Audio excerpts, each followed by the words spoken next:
ఈరోజు రక్త నిబంధన, బ్లడ్ కవనెంట్ గురించి నేను మాట్లాడుతున్నా. ఒక విశ్వాసి జీవితంలో ఈ రక్త నిబంధన దేవుడు ఎందుకు మనకు అనుగ్రహించాడు తెలుసుకున్నామంటే, నీవు క్రీస్తులో ఎవడవో your faith will be rock solid. నీ యొక్క విశ్వాసం అనేది రాక్ సాలిడ్ అంటే కదలక స్థిరముగా ఉంటుంది. ఈ యొక్క అంశాన్ని ఈరోజు పరిశుద్ధ ఆత్మదేవుడు మనకి స్పష్టంగా మాట్లాడినట్టుగా మనము ఆయన సహాయాన్ని కోరుకుంటున్నాము. మొట్టమొదటిగా రండి, రోమీలకు రాసిన పత్రిక 4వ అధ్యాయము 18 నుంచి 21 వరకు. నీ సంతానము ఇలాగు ఉండునని చెప్పిన దాన్ని బట్టి తాను అనేక జనములకు తండ్రి అగునట్లు నిరీక్షణకు ఆధారము లేనప్పుడు అతడు నిరీక్షణ కలిగి నమ్మెను. మరియు అతడు విశ్వాసమునందు బలహీనుడు కాక రమారమి 100 ఏళ్ల వయసుడు కలవాడై ఉండి అప్పటికి తన శరీరము మృతతూలమైనట్టును శారా గర్భమును మృతతూలమైనట్టును ఆలోచించును. కానీ అవిశ్వాసము వలన దేవుని వాగ్దానం గురించి సందేహింపక దేవుని మహిమపరిచి ఆయన వాగ్దానము చేసిన దానిని నెరవేర్చుటకు సమర్థుడని రూఢిగా విశ్వసించి విశ్వాసము వలన బలము నొందెను. ఎవరండి ఈయన? అబ్రహాము, మనకి విశ్వాసులకు తండ్రి. ఇక్కడ ఈయన యొక్క జీవితం చూస్తే ఎంత హై కైండ్ ఆఫ్ ఫెయిత్, అంటే ఎంత ఉన్నతమైన విశ్వాసమును ఈయన కనపరుస్తున్నాడో మనము ఇటు చూస్తున్నాము. He is the hero of faith అని బైబిల్ గ్రంథములో చూస్తున్నాము. విశ్వాసులకు తండ్రి, విశ్వాస వీరుడు. విశ్వాస వీరుల పట్టికలో ఈయన పేరు 3-4 సార్లు కనపడుతుంది. ఆయన విశ్వాసమును బట్టి, ఆయన విశ్వాసమును బట్టి, ఆయన విశ్వాసమును బట్టి ఈ పనులన్నీ చేస్తూ ఉన్నాడు అనేసి మనం చూస్తున్నాం. మరి ఇంత గొప్ప విశ్వాసం ఉండే ఈ మనిషి ఎలాగ పొందుకున్నాడు అని మనకి తెలుసుకోవాలనుందా? How he became a utmost faithful person towards God's word. దేవుని యొక్క వాక్యము పట్ల అంత విశ్వాసాన్ని కనపరిచి ఆయన జీవితంలో ఆ వాక్యమును నెరవేర్పుగా చేసుకున్న దానికి ఆయన ఏం చేశాడు? What is the prime thing he has done? ఆయన ప్రాముఖ్యముగా ఏం చేశాడు అనేది మనం చూడాలనుకుంటున్నాం. ఇక్కడ చూస్తుంటే అక్కడ ఏముంటుండో ఒక మాట మళ్ళా చదువుతాము. ఆ మాట, అవిశ్వాసము వలన దేవుని వాగ్దానము గూర్చి సందేహింపక దేవుని మహిమపరిచాడు. అవిశ్వాసం వలన సందేహింపలేదు కానీ దేవుని మహిమపరిచాడు. ఎందుకు? ఆయన వాగ్దానము చేసిన దాన్ని నెరవేర్చుటకు సమర్థుడని రూఢిగా విశ్వసించి విశ్వాసము వలన బలము నొందెను. When a God delivered, when a God gives a word to you, He is well able to establish and He is well able to manifest that word in your life. ఒక మాట దేవుడు నీ జీవితంలో కానీ ఒక మాట సెలవిచ్చాడంటే ఆ మాటను నెరవేర్చుటకు ఆయన సమర్థుడు. ఎందుకంటే అబ్రహాముకి ఇంత విశ్వాసం వచ్చింది, ఆయన ఇదే నమ్మాడు. దేవుడు నా జీవితంలో ఆయన చెప్పిన మాటను ఆయన నెరవేర్చుటకు ఆయన సమర్థుడు, నేను కాదు. ఇక్కడ నువ్వేంద్రా అంటే you are just a passive participant. నువ్వు ఒక వ్యక్తివే, ఆ యొక్క ప్రణాళికలో నువ్వు ఒక వ్యక్తివే, కానీ దీంట్లో యాక్టివ్ పార్టిసిపెంట్ ఎవరు? మెయిన్ దేవుడు. ఎందుకంటే it's all based on the covenant. ఒక నిబంధనను నిర్ధారించుకొని ఈ యొక్క మాటను దేవుడు సెలవిస్తున్నాడు. అబ్రహాము జీవితంలో ఇంత ఉన్నతమైన విశ్వాసములోకి రాకమునుపు ఎలా ఉన్నాడో మనం ఒకసారి చూస్తాం. బైబిల్ గ్రంథంలో తీయండి, ఆదికాండము 15వ అధ్యాయము 1 నుంచి 6 వచనాలు చదువుతామండి. ఇవి జరిగిన తర్వాత యెహోవా వాక్కు అబ్రహామునకు దర్శనమైనందున, అబ్రహామా భయపడుకుము, నేను నీకు కేడెమును బహుమానము అత్యధికమగునని చెప్పెను. అందుకు అబ్రహాము, ప్రభువైన యెహోవా నాకేమిచ్చినేమి? నేను సంతానము లేనివాడై పోచున్నానే. దమస్కు ఎలియాజరే నా ఇంటి ఆస్తికర్త కదా. మరియు అబ్రాము, ఇదిగో నీవు నాకు సంతానము ఇయ్యలేదు గనుక నా పరివారములో ఒకడు నాకు వారసుడగునని చెప్పగా యెహోవా వాక్కు అతని యొద్దకు వచ్చి అతడు నీకు వారసుడు కాడు, నీ గర్భవాసన పుట్టబోచున్న వాడు నీకు వారసుడగుడని చెప్పెను. మరియు ఆయన వెలుపలికి అతనిని తీసుకొని వచ్చి, నీవు ఆకాశం వైపు తేరి చూచి నక్షత్రములు లెక్కించుటకు నీ చేతనైతే లెక్కించమని చెప్పి నీ సంతానము అలాగునుండునని చెప్పెను.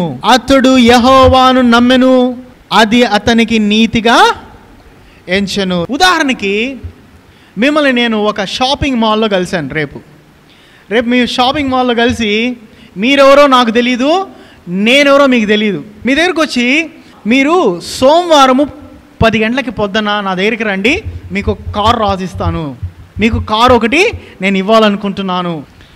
డెస్పరేట్గా ఉండాలా దేవుని వాక్యం అంటే. దేవుని వాక్యము ఎప్పుడైతే పలుకుతాడో ఆమెనంటే, నేను ఒకటి జరిగిందని చెప్పాను, జ్యూస్ పిల్లోడు, చిన్న పిల్లోడు ఆమెనంటే 130 సంవత్సరాలు బతికాడు. సో ఇక్కడ మీకు నమ్మకం ఎందుకు కుదరలేదంటే, నేనెవరో మీకు తెలీదు, నా యొక్క గొప్పతనం తెలీదు, నా యొక్క స్టామినా, నా యొక్క స్టేటస్, నా యొక్క అధికారము ఏందో, లేకపోతే నా యొక్క ధనము నా దగ్గర ఎంత ఉందో మీకు తెలియదు కనుక మీరు నన్ను నమ్మడం లేదు. అదే మీకు నేను ఒక లీగల్ కాంట్రాక్ట్ ఎత్తుకొని వచ్చా, ఒక బాండ్ పేపర్ ఎత్తుకొని వచ్చా. మీరు ఏ కారు, ఒక మారుతి షిఫ్ట్ ఒక 8 lakhs అనుకోండి, 8 lakhs రాసి మారుతి షిఫ్ట్ కారు నువ్వు కొనుక్కో, నీ పేరు చెప్పు, నేను ఇక్కడ రాస్తాను. ఇప్పుడు నమ్మట్లేదా మీరు? కానీ కొంతమంది నమ్మారు, వీళ్ళకి జీవితంలో కార్లు వస్తాయి అంటే. లీగల్ కాంట్రాక్ట్ ఇస్తున్నా నేను, ఏమని, ఒక బాండ్ పేపర్ మీద 8 lakhs నా చెక్ నెంబర్ వేసి మీకు అందజేస్తున్నా. It's really giving the amount, మీకు డబ్బులు ఇచ్చేస్తున్నా నేను. ఎవరైతే నమ్మినారో వాళ్ళకి కార్లు వస్తాయి. అంటే ఇక్కడ ఎప్పుడైతే మనం బాండ్ పేపర్ మీద సంతకాలు చేస్తామో మనకి నమ్మకం వస్తుంది. మీరు ఎప్పుడైనా లీగల్ అగ్రిమెంట్ చూసారా? ఎప్పుడైనా ఇల్లు కొనేటప్పుడు లేకపోతే ఒక పొలం కొనేటప్పుడు 2 వ్యక్తులు ఏం చేస్తారు, ఒక లీగల్ మ్యాటర్ రాసుకుంటారు. ఎందుకు, ఈ పొలము విస్తీర్ణత 2 ఎకరాలు ఉంది, ఈ పొలమును నేను ఇన్ని లక్షలకు పలానా వ్యక్తికి నేను అమ్ముతున్నాను అంటే దానికి సాక్షుల కింద సంతకాలు చేసి రిజిస్టర్ ఆఫీస్లో ఇస్తే దాన్ని వాళ్ళు ఏ వ్యక్తి కొనుక్కున్నాడో ఆ వ్యక్తి మీద రిజిస్టర్ అవుతుంది.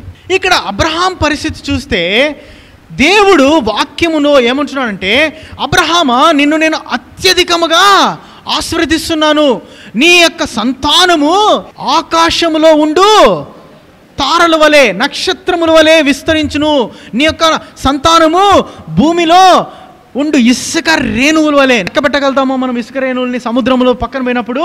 It is impossible. అలా నేను విస్తరింపజేస్తాను అని చెప్తుంటే అబ్రహాము హాఫ్ డౌట్ఫుల్గా ఉన్నాడు. అంటే వింటున్నాడు, అది జరుగుతుందో జరగదో అని ఒక అనుమానములో ఉంటున్నాడు. ఇప్పుడు దేవుడు ఏం మాట్లాడుతున్నాడో 9వ వచనం చదువుదామండి. అతడు ప్రభు అయిన యెహోవా, నేను దీన్ని స్వతంత్రించుకొనని నాకెట్లు తెలియదు. ఇక్కడ క్వశ్చన్ వేస్తున్నాడు అబ్రహాము. బ్రదర్, మీరు నాకు కారు ఇస్తున్నారన్నారు, ఎట్లా నాకు నమ్మకం, మీరు కారు ఇస్తారా ఈరా అని అడిగినట్టుగానే ఇప్పుడు అబ్రహాము దేవుని అడుగుతున్నాడు. మీరు చెప్పిన వాగ్దానము అంటే నా సంతానము నేను అత్యధికంగా విస్తారమవుతాను, నా సంతానము ఆకాశ నక్షత్రముల వలె అయిపోతాయని సెలవిచ్చిన మాటకి నిదర్శనం ఏంటి అని దేవుని అడిగినప్పుడు దేవుడు జవాబిస్తున్నాడు. చదువుదాం. ఆయన 3 ఏండ్లు పేయును, 3 ఏండ్లు మేకను, 3 ఏళ్ల పొటేలును, ఒక తెల్ల గువ్వను, ఒక పావుర పిల్లను నా ఎద్దుకు తెమ్మని అతనితో చెప్పెను. అతడు అవన్నీ తీసుకొని వాటి నడుముకు ఖండించి దేని ఖండమును దాని ఖండముకు ఎదురుగా ఉంచెను. పక్షులను అతడు ఖండింపలేదు.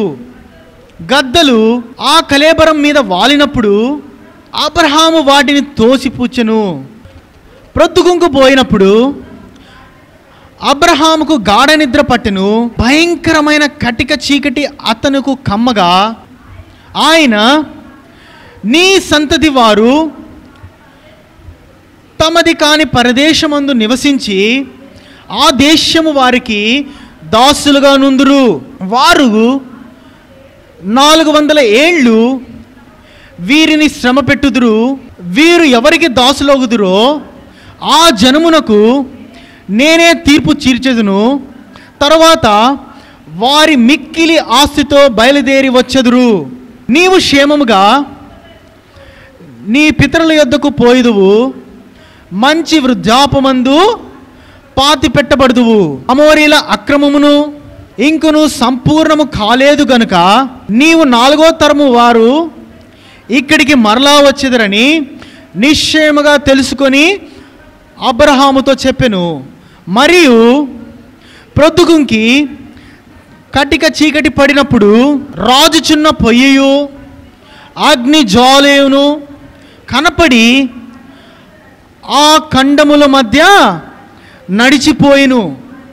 ఆ దినమందే యెహోవా ఐగుప్తు నది మొదలుకొని గొప్ప నది అయిన యూఫ్రటీస్ నది వరకు ఈ దేశమును అనగా కెనానీయులను, కనిజీయులను, కర్గోనియులను, హిత్తీయులను, పెరిజ్జీయులను, రఫాయిలను, అమోరీయులను, కానానీయులను, రిగ్గీషీయులను, యెబూసీయును నీ సంతానముకు ఇచ్చిన్నానని అబ్రహాముతో ఏం చేశాడండి? నిబంధన చేశాడు. ఇప్పుడు చెప్పండి, నిబంధన చేశాడు. నిబంధన అంటే ఏంది? What is covenant? నాకు 2 వ్యక్తులు కావాలి. ఇక్కడ దేవుడు ఏం చేశాడు? నిబంధన చేశాడు కదా. అబ్రహాముతో బాగా వినండి, అబ్రహాంతో నిబంధన చేశాడు. అసలు నిబంధన అంటే ఏం చేస్తారు? What is the covenant ceremony అనేది మనము ఇప్పుడు చూస్తాం. ఇక్కడ 2 వ్యక్తులు నేను ఎందుకు తీసుకున్నానంటే, ఇతనేమో వారియర్స్ని రిప్రజెంట్ చేసే యోధుడు. ఎవరిని? యుద్ధం చేసే యోధులు ఉంటారు కదా, వారిని రిప్రజెంట్ చేస్తున్నాడు. అంటే వాళ్ళందరి పక్షమున ఇతను వచ్చాడు. ఇతను వచ్చి సేద్యము, ఫార్మర్ అంటే పొలము పని చేసే ఆ యొక్క ఫార్మర్ని ఏమంటారు? రైతుల్లో అత్యధికముగా పంటను పండించే ఆ రైతుని మనం తీసుకొని వచ్చామన్నమాట. వీళ్ళిద్దరూ ఉన్నారు. ఇప్పుడు ఈ యొక్క నిబంధన దేనికి సాదృశ్యము? ఈ నిబంధనలో వీళ్ళు ఏమేం మాట్లాడుకుంటారు అనేది మనము చూస్తాం. మొట్టమొదటిగా ఈ యొక్క వారియరు ఏమంటాడంటే, నేనైతే యుద్ధం అయితే బాగా చేయగలుగుతాను, నాకు వచ్చిన అపవాదిని, నాకు వచ్చిన ఎనిమిని, వాడిని నేను జయించి చంపేయగలుగుతాను, కానీ నాకు వండుకోవడం రాదు, పంటను పండించడము రాదు, ఇది నా డిఫెక్ట్ అని చెప్పుకుంటాడు. ఈయన బలహీనతను చెప్పాడనమాట. అప్పుడు అతనేమంటాడంటే, నాకు పొలమును బాగా సేద్యం చేసి మంచి పంటను సంపాదించుటకు నాకు సామర్థ్యం ఉంది, కానీ ఎవరైనా నన్ను అటాక్ అంటే నా మీదకు వచ్చి నన్ను జయించాలని వచ్చినప్పుడు నేను జయించలేకపోతున్నాను. ఇప్పుడు వీళ్ళ బలము బలహీనతలు మనము తెలుసుకున్నాం కదా. అప్పుడు వీళ్ళు ఏం చేస్తారంటే, వీళ్ళిద్దరూ ఒకరోజు పలానా రోజు మనమిద్దరము ఒక చోట గ్యాదర్ అవుదాం, నీ కుటుంబ సభ్యులందరినీ నువ్వు తీసుకొని రా, నా కుటుంబ సభ్యులందరినీ నేను తీసుకొని వస్తాను, పలానా స్థలంలో పలానా తేదీకి పలానా సమయానికి మనము అక్కడ కూడతాము అని చెప్పుకుంటారనమాట. ఫస్ట్ కవనెంట్లో, నిబంధనలో మొట్టమొదటి పని అనమాట.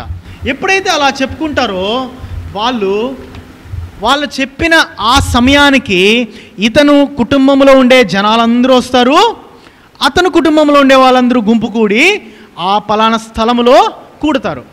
కూడినాక ఏం చేస్తారంటే, వాళ్ళు ఈ యొక్క ఫ్యామిలీస్ ఎప్పుడైతే గ్యాదర్ అవుతారో ఒక గొర్రె పిల్లనైనా ఒక మేక పిల్లనైనా తీసుకుంటారు. దేనికి? దహన బలిగా అర్పించాలి. ఇక్కడ మనం అబ్రహాము దేవుని యొక్క జీవితంలో కానీ అదే చూస్తున్నాం. అబ్రహాంకి ఏం చెప్పాడు? 3 ఏండ్ల పెయ్యే, 3 ఏండ్ల మేకపోతు, 3 ఏండ్ల గొర్రెపిల్ల, ఒక పావురము, ఇంకొక పిచ్చుకను, ఈ 5ని తీసుకొని రమ్మన్నాడు అబ్రహాముని.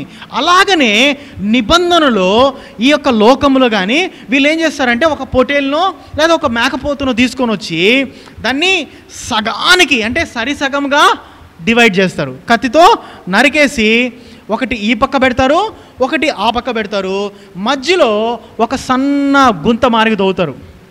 తవ్వి ఆ రక్తాన్ని అక్కడ ప్రోక్షిస్తారనమాట. ఆ మేకపిల్ల రక్తాన్ని అక్కడ ప్రోక్షించి ఇప్పుడు ఏం చెప్తారంటే, నేను నిన్ను సంరక్షించుటకు నా కుటుంబంలో ఉండే వాళ్ళందరూ యోధులందరూ నీ కుటుంబ ప్రజలను సంరక్షించుటకు మేము ఒక ఒప్పుకోలుకు వచ్చాము అని ఒక మాట చెప్తారనమాట. అప్పుడు ఇతనేమంటాడంటే, నేను నా కుటుంబ సభ్యులందరూ నీకు ఆహారమును ఇవ్వటకు మా ప్రయాసమంతా వెచ్చించి, ఒకవేళ మాకు లేకపోయినా, ఒకవేళ ఆహారము నష్టం వచ్చి పంట పండకపోయినా మా శరీరాలను మేము అర్పించడానికి మేము సిద్ధంగా ఉన్నామని అతను చెప్తాడనమాట.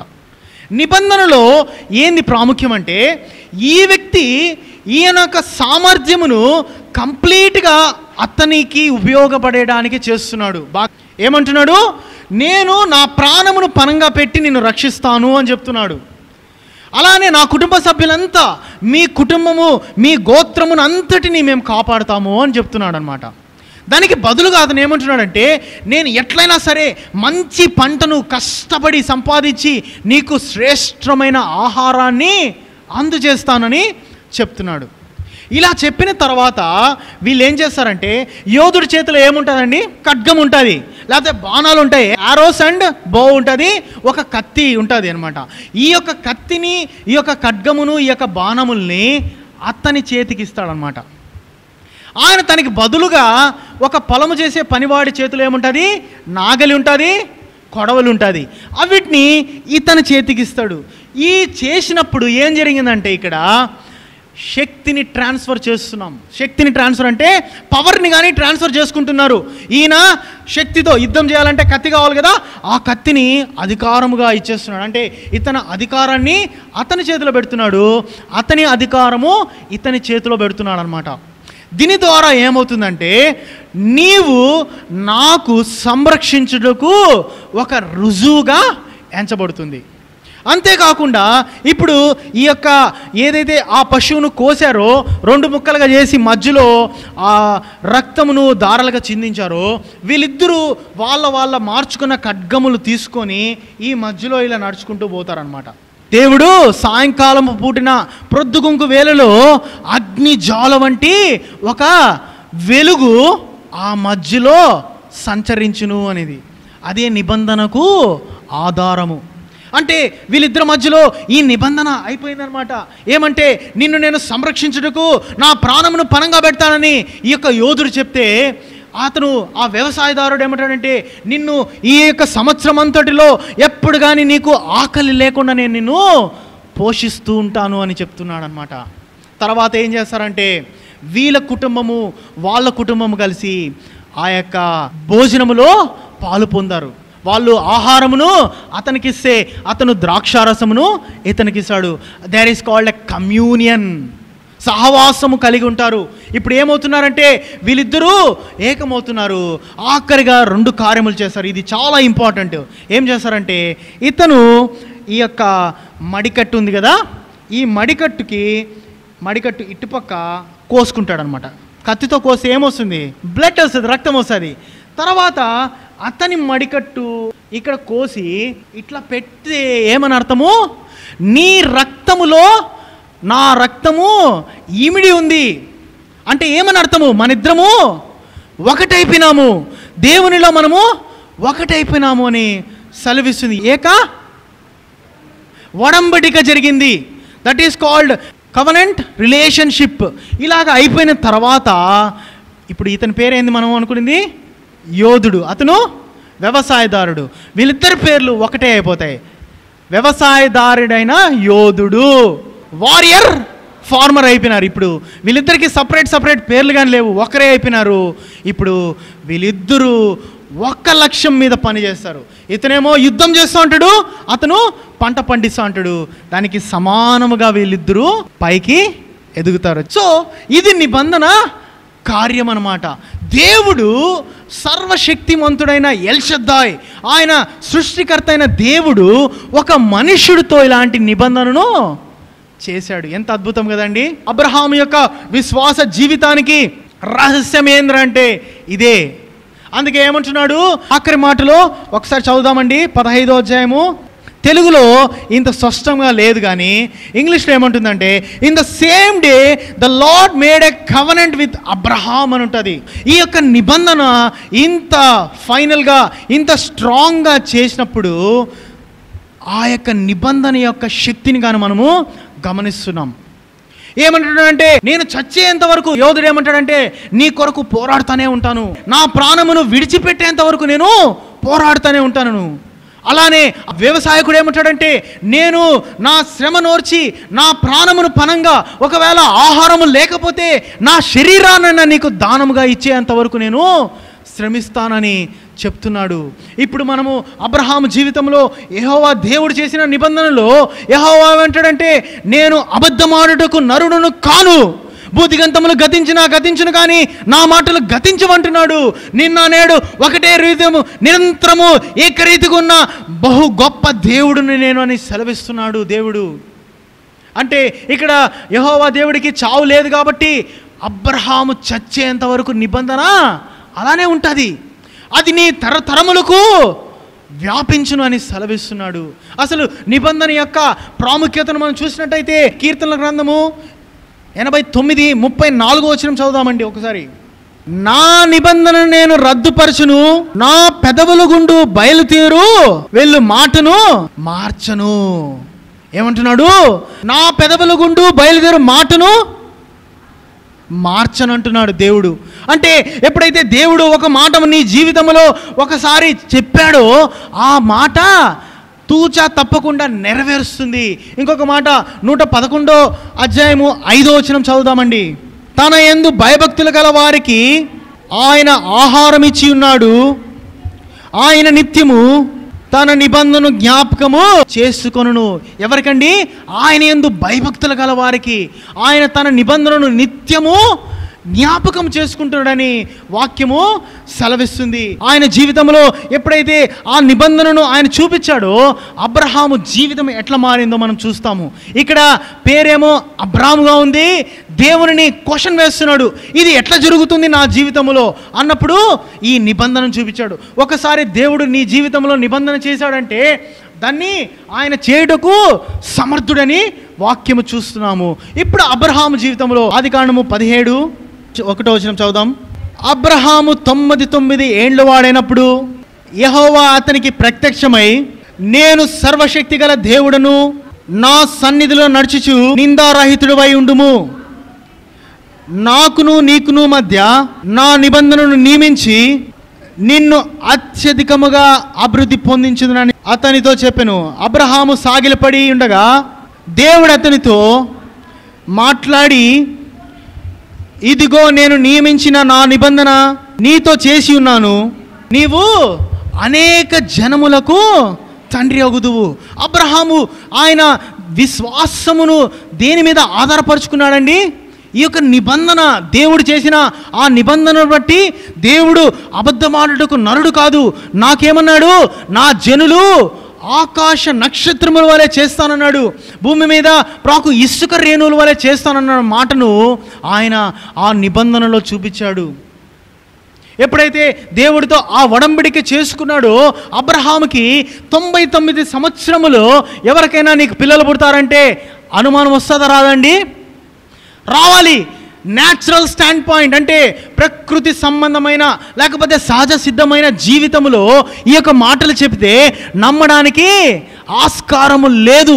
అందుకే రోమిలికి రాసిన పత్రిక ఆ మాట చెప్పండి, విశ్వాసమునకు ఆధారము లేని స్థితి, ఆధారమే లేదు విశ్వాసం అంటే ఆ దేవుడు చెప్పిన మాటకి ఆయన వయసుకి సంబంధమే లేదు. అలాంటి స్థితిలో ఆయన చేయుటకు సమర్థుడని రూఢిగా నమ్మెను. నీ జీవితంలో ఈరోజు క్రీస్తు యేసులో మనము ఆ యొక్క కొత్తని నిబంధనలో ఉన్నాము ప్రియుడా.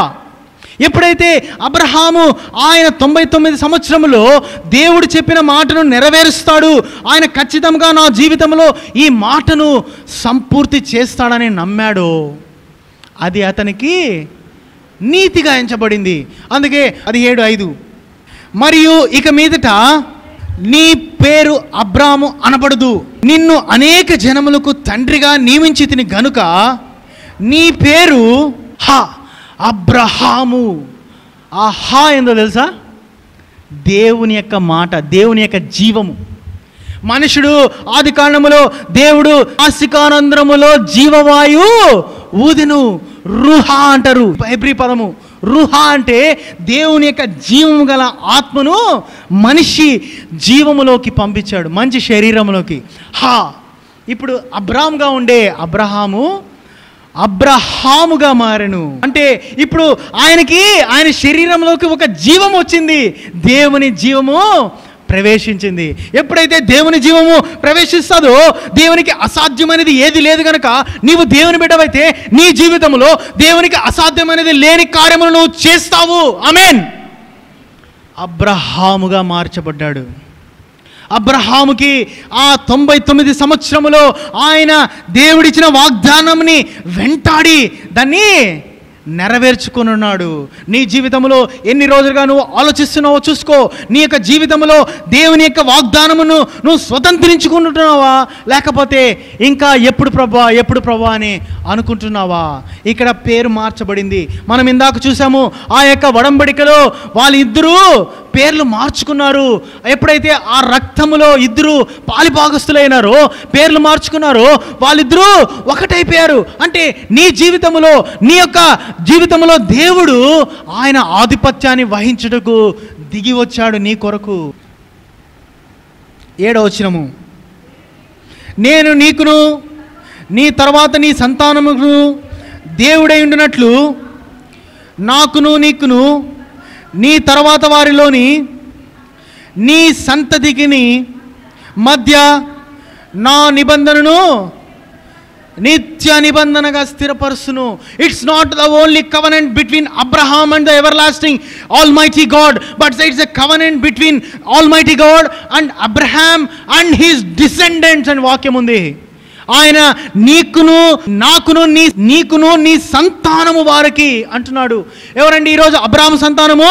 క్రీస్తు యేసులో ఎవరైతే ఉన్నారో వాళ్ళందరూ అబ్రహాము సంతానముగా చేర్చబడ్డామని వాక్యము సెలవిస్తుంది. ఈ యొక్క కవెనెంట్లో ఇక్కడ యేసుక్రీస్తు ప్రభు నిజముగా ప్రత్యక్షమైనట్టుగా మనకి కనబడుతూ ఉంది. ఈ యొక్క ఒడంబడికలో వాళ్ళ మధ్యలో తండ్రి అయిన దేవునికి అబ్రహామునికి మధ్యలో యేసుక్రీస్తు ప్రభు.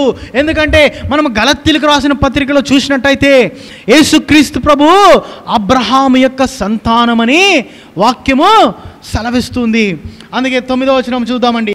మరియు దేవుడు నీవు మాత్రమే కాక నీ తర్వాత తరములో నీ సంతతియు నా నిబంధనను గైకొనవలను, నాకును నీకును నీ తర్వాత నీ సంతతికిని మధ్య నీవు గైకొనవలసిన నా నిబంధన ఏమనగా, మీలో ప్రతి మగవాడును సున్నతి పొందవలను, మీరు మీ గోప్యాంగ చర్మను సున్నతి పొందవలను, అది నాకును మీకును మధ్యనున్న నిబంధనకు సూచనగా ఉండును.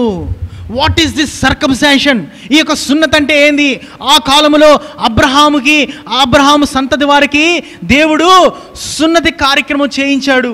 ఆ గోపాంగ చర్మమును కోసి దేవుడు సున్నతి చేశాడు. మరి ఈరోజు నీకు నాకు సున్నతి ఎక్కడ జరుగుతుందండి?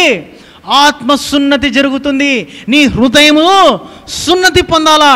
It's not the physical circumcision, but it's a spiritual circumcision. ఎప్పుడైతే ఒక బిడ్డ యేసుక్రీస్తు ప్రభుని గురించి తెలుసుకుంటాడో, యేసుక్రీస్తు ప్రభు నా నిజమైన ప్రభు, నా రాజు, ఆయన కార్చిన రక్తము ద్వారా నా పాపములన్నీ క్షమించబడ్డాయి అనే నిర్ధారణకు వచ్చి ఒప్పుకుంటాడో, వానికి ఎక్కడ సున్నతి జరుగుతుంది? ఆత్మలో, హృదయంలో సున్నతి జరుగుతుంది. ఈరోజు ఇక్కడున్న వాళ్ళందరిలో సున్నతి జరిగిందని నేను విశ్వసిస్తున్నాను. అబ్రహాముకి అలాగ దేవుడు సున్నతిని చేసి ఆ యొక్క సున్నతిని ఏమంటున్నాడంటే, ఇది నీకు ఒక ఆనువాలు. టోకెన్ అంటే ఇది ఒక ఆనువాలుగా ఉంటుంది.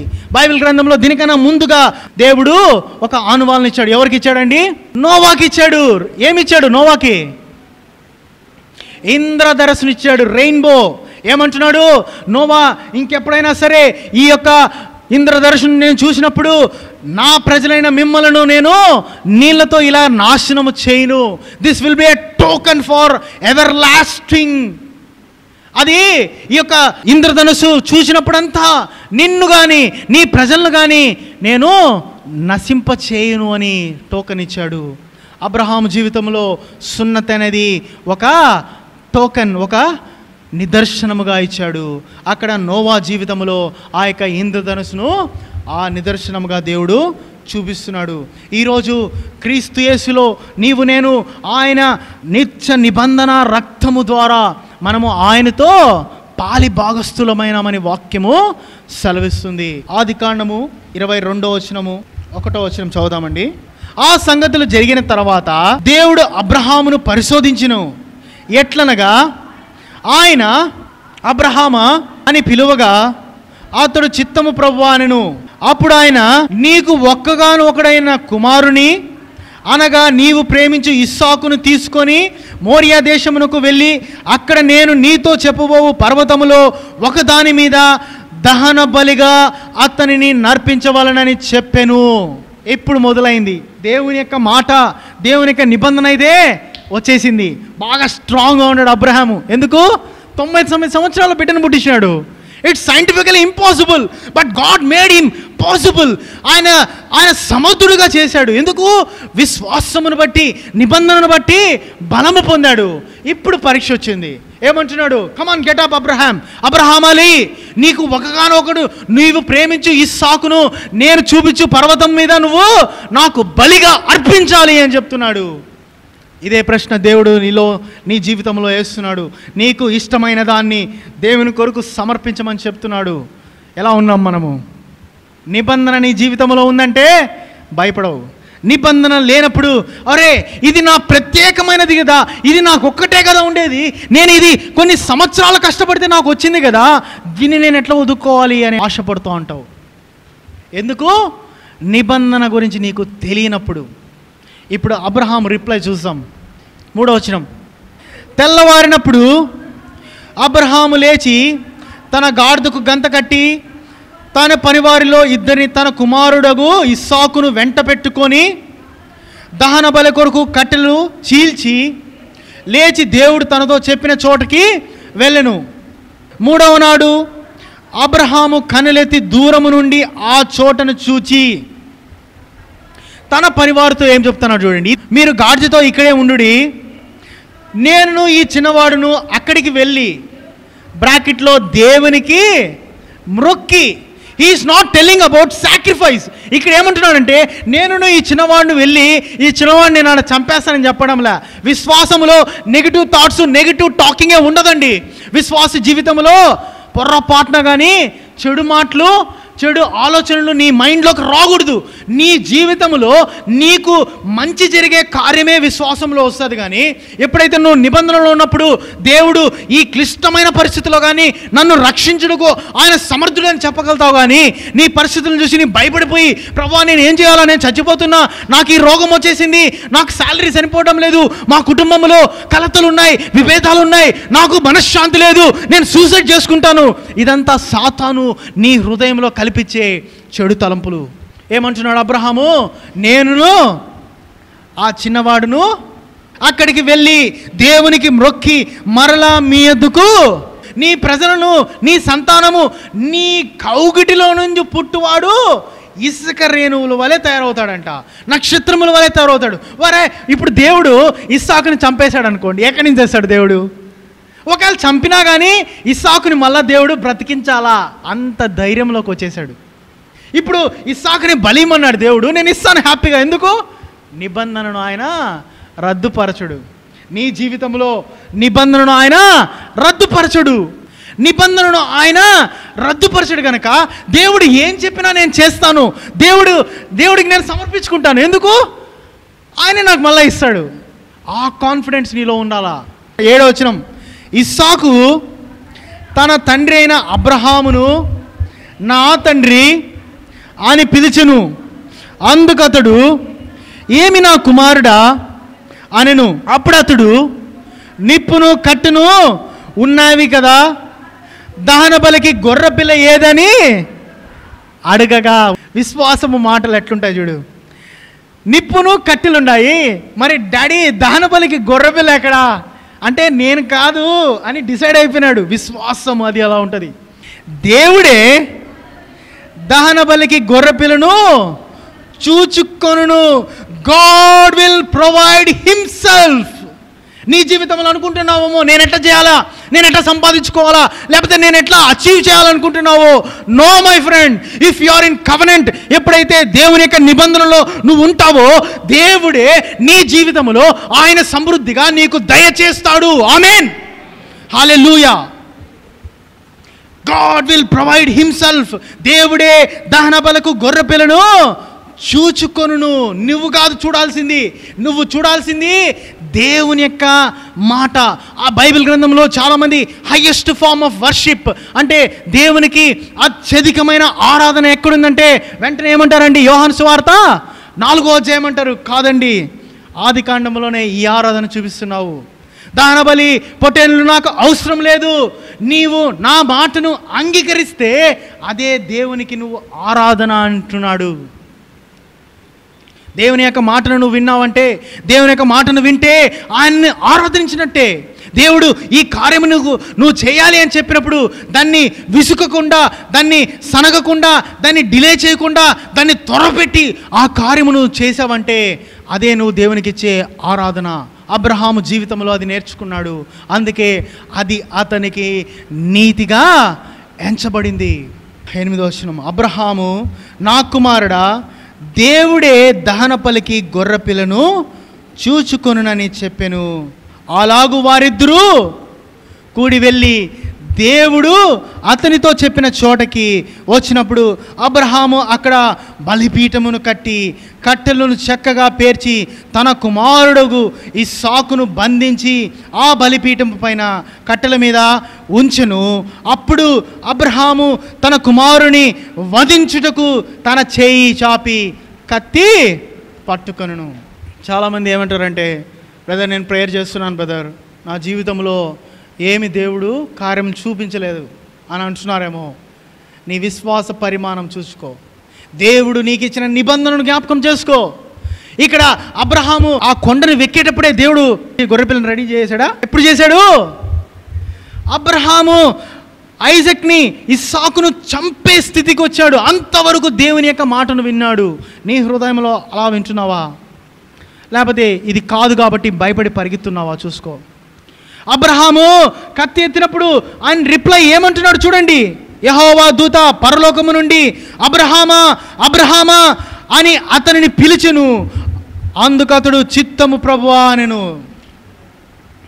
12వ వచనం, అప్పుడు ఆయన నీవు ఆ చిన్నవాని మీద చేయి వేయకుము, అతనిని నేమి చేయకుము, నీకు ఒక్కడే ఉన్న నీ కుమారుని నాకు వెనుదీయలేదు గనక నీవు దేవునికి భయపడువాడువని ఇందువలన నాకు కనపడుచున్నదని చెప్పెను.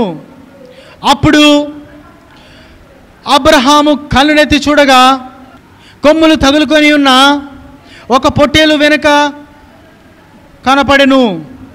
అబ్రహాము వెళ్ళి ఆ పొట్టేలును పట్టుకొని తన కుమారునికి మారుగా పెట్టి దానబలిగా అర్పించెను. ఈ మర్మను బాగా వివరిస్తాను చూడండి. ఇక్కడ చూస్తున్నాము, అబ్రహాము దేవుడు చెప్పిన మాటను తూచా తప్పకుండా చేయుటకు ఆయన పోయాడు.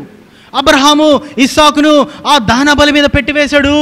కత్తెత్తుకొని చంపబోతుంటే యెహోవా దూత ప్రత్యక్షమై అబ్రహామా అబ్రహామా ఆ చిన్నవాడి మీద చేయి వేయకము, నీ ఒక కుమారుడైన ఇస్సాకును నాకు వెనుతీయుటకు నీవు తిరస్కరించలేదు కనుక నీవు విశ్వాసములో బలుడని నేను నమ్ముచున్నాను అని చెప్తున్నాడు.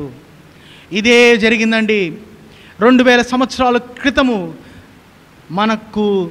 మనము ఆ బలి పశువుగా ఉండాల స్థితిలో యేసుక్రీస్తు ప్రభుని యెహోవా దేవుడు ఏం చేస్తున్నాడంటే ఇస్సాకు బదులుగా, ఒకవేళ ఇస్సాకును చంపేశాడు అనుకోండి, ఇస్సాకు చంపిన తర్వాత దేవుడే తిరిగి లేపాలి గనక ఇస్సాకుని చంపకుండా ఆ ప్రాంతంలో ఆ సమయమందు యేసుక్రీస్తు ప్రభువుని ఇస్సాకు బదులుగా బలి చేశాడు. ఇస్సాకు బదులుగా బలి చేసి ఆ యొక్క యేసుక్రీస్తు ప్రభు తిరిగి 3వ దినమున పునరుద్ధానుడై లేచిన తర్వాత మళ్ళా ఇస్సాకు ఎలాగ బతికి ఉన్నాడో ఆ మధ్య గ్యాప్లో యేసుక్రీస్తు ప్రభుని మనము నిదర్శనముగా చూడాలా. ఇస్సాకు ఎలాగైతే ఆ దహన బలి మీద పనుకున్నాడో ఆ టైం నుంచి ఇస్సాకు తిరిగి లేచి బయటకు వచ్చినప్పుడు ఈ మధ్యలో జరిగిన సన్నివేశము యేసుక్రీస్తు ప్రభుని తండ్రి అయిన దేవుడు బలి పశువుగా అర్పించేశాడు. ఇదే అండి దేవుని యొక్క నిబంధన మర్మము. అందుకే ఏమంటున్నాడంటే యెహోవా ఈరే అని ఆ స్థలానికి పేరు పెట్టాడు. చదవండి 14వ వచనము, యెహోవా చూచుకొనును అని నేటి వరకు అది చెప్పబడుచున్నది. ఇక్కడ నిబంధనలో మనం ఉన్నామండి. ఈరోజు యేసుక్రీస్తు ప్రభుని నమ్ముకున్న ప్రజలైతే, అందుకే గలతీ రాసిన పత్రిక 3:29 మీరు క్రీస్తు సంబంధులైతే ఆ పక్షమందు అబ్రహాము యొక్క సంతానమై ఉండి వాగ్దాన ప్రకారము వారసులై ఉన్నారు. అంటే అబ్రహాము ఇస్సాకును బలి చేయే సందర్భంలో క్రీస్తు ఎలాగా ఇస్సాకుకు బదులుగా ఆ గొర్రెపిల్ల రక్తన నిబంధనలో మనం చూసినట్టయితే క్రీస్తు గొర్రెపిల్లగా అయి మన కోసం బలి అయినారో, తద్వారా మనము ఎవరు వారసులమయ్యామంట? అబ్రహాము వారసులముగా అయ్యాము. ఒకే ఒక సీడ్ అని ఉంటుంది. ఒక బీజము ద్వారా అబ్రహాము వారసత్వము క్రీస్తులో ఎలాగొచ్చిందో, క్రీస్తును నమ్ముకున్న ప్రజలముగా మనము క్రీస్తు వారసులమైతే అబ్రహాముకి వారసులమే, ఆ నిబంధనకు మనము వారసులమే అని వాక్యము సెలవిస్తుంది. ఇప్పుడు క్రీస్తులో ఉన్నావంటే you are seed of Abraham. ఆయన దేవుడు అబ్రహాముకి ఇచ్చిన నిబంధనను నీ జీవితంలో నెరవేర్చుటకు సమర్థుడు. ఇప్పుడు నువ్వు భయపడనక్కర్లేదు. ఏ విషయంలో అయినా నీవు చెప్పచ్చు ధైర్యంగా, అబ్రహాముకి ఇచ్చిన నిబంధన దేవుడు నా జీవితంలో చేశాడు కనుక నేను ఆ నిబంధన ద్వారా అబ్రహాము సంతానములో అబ్రహాముకి ఏమిచ్చాడు? నీవు అత్యధికముగా ఆశీర్వదించబడతావు అంటున్నాడు. 5వ వచనము 1వ వచనంలో I will be your shield, I will be your provider అంటున్నాడు. నేను నీకు కేడము, నీకు సర్వ సమృద్ధి ఇచ్చు యెహోవా దేవుడునని సెలవిస్తున్నాడు. ఆ మాటను పొందుకుంటున్నావా? నిబంధనలలో ఉన్నావు కాబట్టి దేవుడిచ్చిన ఆ మాటను నీవు పొందుకొని ఎప్పుడైతే నడుస్తావో నీవు దేవుని యొక్క అబ్రహాముకి ఇచ్చిన ఆ ఆశీర్వాదములన్నీ పొందుకోవాలి.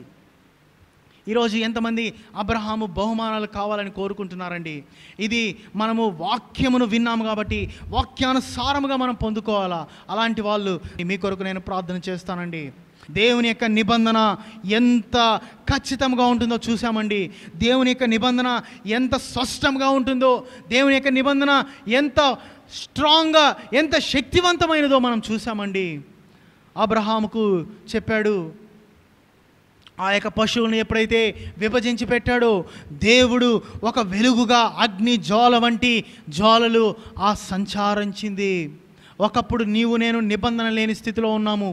కానీ ఎప్పుడైతే సున్నతికి ఆ యొక్క సూచనగా ఉండే ఆ కార్యము మన జీవితంలో మనం చేస్తూ వచ్చామో, ఎప్పుడైతే యేసుక్రీస్తు ప్రభుని నీ ఆత్మ, నీ అంతరంగ పురుషుడైన నీ హృదయంలో నువ్వు సున్నతి పొందావో, ఆ సూచన ద్వారా నీవు దేవునికి నీకును నీ మధ్యలో ఆ నిబంధన నెరవేర్చబడిందండి. It's a covenant cut my friend.